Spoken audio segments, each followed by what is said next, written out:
Die kaptein sê vir julle manne, julle sorg dat julle môreoggend 6 uur by hierdie skip is. Dis nou 100 van hulle en 9 uur kom die eerste man daar aan. Die kaptein sê, ja, wat het met jou gebeur? Hy sê, kaptein, jy sal my nie glo nie. Ek was hier bo by 'n meisie en ek kom uit en ek soek 'n taxi en ek kry nie een nie, dan kom 'n ou met 'n perd verby. En hy laai my op en ons jag tot by Adderleystraat op die hoek en daar vrek daai perd en ek het gehardloop tot by die skip, dus kom ek laat is. Kaptein sê, wel, ek wil jou seker maar glo, ek het nou nie 'n keuse nie. Halfuur later is die tweede kerel daar. Hy sê, wat is jou storie? Hy sê, kaptein, jy sal my nie glo nie.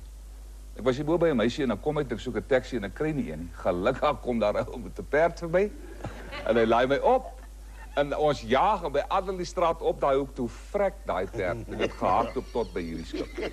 En dis al 99 se storie. En 11:30 kom die 100ste boy daar aan. Die kaptein sê vir hom, moenie jy my vertel nie, ek sal jou vertel. Jy was hier bo by 'n meisie, toe kom jy terug, toe soek jy 'n taxi en jy kry nie een nie, toe kry jy 'n perd, toe laai jy op met die perd, toe hardloop by Adderleystraat op die hoek, toe vrek daai perd, toe hardloop jy by die skip en sê, hy sê, ek het 'n taxi gekry. Hy sê, nou, hoekom is jy so laat? Hy sê, kaptein, jy sê my nie glo nie. Toe ek by Adderleystraat op die draai kom, is hy so van die perde. Ek het in die skip gekom.